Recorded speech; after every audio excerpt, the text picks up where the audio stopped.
저 멀리 부산에서 새벽 열차를 타고 중국 공산당에 맞서 싸우기 위해서 이곳으로 달려오시는 포사님이 계십니다.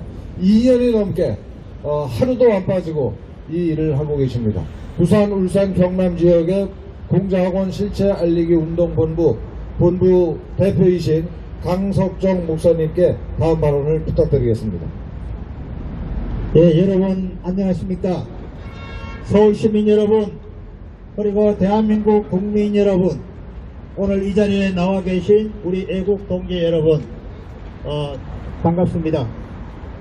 지나가는 한 주간도 우리가 은혜 가운데 보냈고, 저는 이번 주 월요일 날에 부산, 울산, 경남 불경 우리 멤버들과 모여서 신년 할애를 했습니다.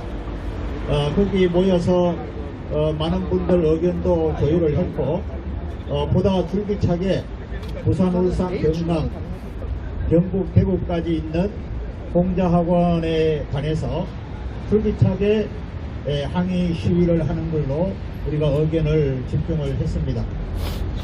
그러는 가운데 제가 한 가지 참 신기한 게 있어요. 솔직히 말씀드리면 이번 주 수요일 날은 제가 좀 힘도 들고 또 교통비 문제도 있고 그래서 오지 말았으면 안 갔으면 안 되겠나 이래 생각하고 제가 안 오고 싶었습니다. 그런데 참 신기하게도 제가 가야 될까요 안 가야 될까요 하나님께 물어봤습니다. 제가 기도하는 사람이니까.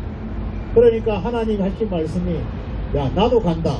네가 빠지면 되겠냐 가라 이래 말씀하십니다. 그래서 저는 다시 또 대답을 하기를 하나님 나 없습니다. 월요일날 제가 돈을 다 쓰고 돈이 없는데 어떻게 할까요? 그러니까 이번에는 비행기 타고 가라. 금년 2024년도 처음 들어 비행기 타줄게 비행기 타고 가라고. 비행기는 돈이 더 많은데 어떻게 탈까요? 이랬더니 비행기 검색을 해보니까 저가 항공이 18,000원짜리가 튀어나왔습니다. 그게 아침에 7시 15분 비행기였는데요. 그거를 탔는데도 저는 오늘 아침에 참 신기하게도 비행기 체크아웃 10분 전에 도착해가지고 5분 전에 비행기를 타고 오늘 이 자리에 온 것입니다. 이 자리에 올 때 느끼기면은 우리 집회가 서울시민 여러분, 대한민국 국민 여러분, 오늘 이 자리에 나와 계신 우리 애국 동지 여러분, 이 집회가 아무것도 아닌 것처럼 보이고 장난처럼 보이고 또 혹은 세상 사람들이 볼 때 웃기는 것처럼 보이지만 분명히 이 집회는 하나님이 함께하고 계신다는 것을 확신합니다. 아멘. 그렇기 때문에 우리 믿음으로 이 일을 행하는 것이죠. 우리 한민호 대표님을 중심으로 해서 우리 고교연합 동기들을 중심으로 해서 우리 공자학원 실체알리기운동 본부 회원들을 중심으로 해서 우리는 줄기차게 2024년도 이 일을 해 나갈 것으로 약속을 합니다. 우리가 대만 선거를 우리가 적극 지원하면서 2024년도 4월 10일 날 대한민국 총선도 매우 중요합니다. 이 총선을 중요하는 가운데에서 배후에 조정하는 것이 중국 공산당이라는 것을 우리가 잘 알고 있습니다. 대한민국 국회는 최정리로 분류를 하는데요. 일하는 국회의원, 권력을 유지하고자 하는 국회의원, 그 다음에 생계형 국회의원, 자기 생계 밥벌이를 위해서 국회의원 하고자 하는 사람, 그 다음에 얘가 국회의원이 되면서 권력을 누려가지고 이 세상을 권력으로 다스리고자 하는 그런 국회의원 심리로 국회의원을 하고 싶어하는 사람, 그 다음에 또 나는 국회를 하되 국회의원이 되되 정말 국민을 위해서 대한민국을 위해서 열심히 일해보겠다고 생각하는 국회의원 후보자들이 있습니다. 이 국회의원이 되면은 세비가 월급이 1250만원 받아요. 그 다음에 특별비가 564만원 받고요. 국회의원이 되면은 간식비라는 명목으로 600만원을 받습니다. 1년에. 그 다음에 해외에 여행을 다닐 수 있는 비용이 2천만원을 받습니다. 그 다음에 차량 유지비가 1740만원 받고요. 국회의원이 되면은 휴대폰 갖고 문자 발송비가 700만원을 받습니다. 그리고 국회의원이 되면은 가끔 택시를 탈 경우가 있는데요. 택시 요금 지원을 받는 것이 1,000만 원을 받습니다. 그 다음에 특검을 한다고 그러면 특검비가 770만 원 받고요. 휴가비가 800만 원을 받습니다. 그리고 차량 유지비가 110만 원 받고요. 그 다음에 차량을 매달 검색하고 하는 것이 매달 35만 원씩 받습니다. 이렇게 포탈하면 국회의원 한 사람에게 1년에 우리 국민 내 한 사람이 세금 내는 돈 가지고 얼마가 나갔냐면 7억 700만 원이 나갑니다. 국회의원이 타고 다니는 승용차는 공무원들이 운전수가 돼가지고 공무원을 채용합니다. 이것이 말이나 되겠습니까?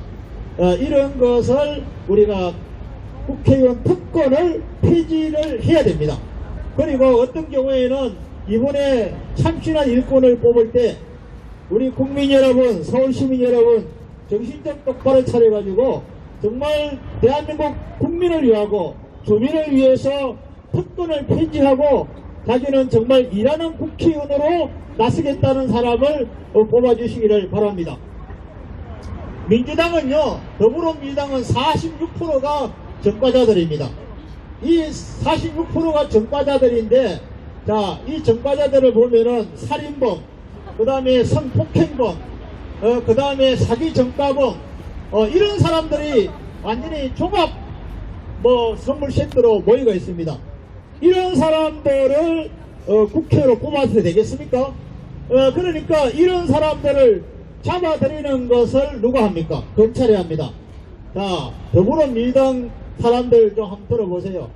자, 사기전과범, 성폭행범, 폭행범, 가정폭력범, 살인범, 마약 중독자 이런 사람들은 국회의원이 되면 되고 검찰은 국회의원이 되면 안 됩니까?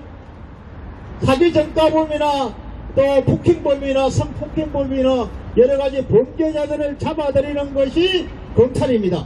그래서 검찰력을 가지고 국회의원이 되면은 사기범과 사기 종합 선물센터를 막아낼 수 있는 것이 검찰 국회의원이 되었으면 좋겠다 하는 말입니다. 오늘 아침에 제가 어느 한 사람을 만났는데요. 국정원 관계자 되는 사람을 만났는데 이분이 하시는 말씀이 의미심장한 말씀을 하셨습니다. 문재인 대통령이 재임 동안에 전 세계를 많이 돌아다녔는데 많이 돌아다녔지만은 영양가가 참 많았다. 대한민국 위상도 높이고 많은 영양가가 있었다. 이 얘기합니다. 그런데 윤석열 대통령도 대통령 지금 2년 가까이 되는데 이 사람도 지금 전 세계를 많이 돌아다녔는데 영양가가 하나도 없다. 그래서 제가 뭐라고 반박을 했나 하면요. 저는 이렇게 얘기했습니다. 당신 마음속에는 문재인 대통령이 전 세계를 돌아다니면서 북한에 돈 퍼다 준 것밖에 없느냐. 북한에 돈 퍼다 준 것은 잘했고 그러면 윤석열 대통령은 전 세계로 다니면서 북한에 돈을 한 푼도 안 주니까 영양가가 없다고 하는 거 아니냐. 당신 사상 속에 전라도 사람들 머릿속에는 북한의 해방구라고밖에 생각 안 된다. 당신은 전라도를 위하는 말을 하는데 그런 생각을 갖고 있기 때문에 전라도가 문제가 되는 거야. 그러니까 그런 생각을 버려야 돼. 그걸 버리지 않으면은 이번에 대한민국이 완전히 사느냐 죽느냐 하는 그런 위기에 처해 있는데 이런 사람들이 그런 말을 하게 돼서 제가 오늘 그렇게 강력하게 항의를 하고 왔습니다. 문재인 대통령 재임 동안에 얼마나 많은 적폐청산을 했습니까? 전임 대통령 2명을 구속시켰습니다. 그리고 거기에 관계되는 모든 사람들 한 2,000명 가까이 감옥을 보냈어요. 이것은 적폐청산이 아닙니까? 이것은 잘못된 것을 그냥 우리 국민들이 가만히 보고만 있으면 되는 거 아닙니다. 이번에 대만 총선도 중요하지만 대한민국 4월 10일날 총선도 매우 중요합니다. 대한민국이 사느냐 죽느냐 완전히 기로에 놓여 있습니다. 국민 여러분, 서울 시민 여러분, 정신 좀 바짝 차려주시기를 바랍니다. 그래서 정말로 일하는 국회의원 여러분 마음속에 정한 사람을 꼭 대한민국을 살릴 수 있는 그분을 여러분 선택해 주십시오. 감사합니다. 고맙습니다.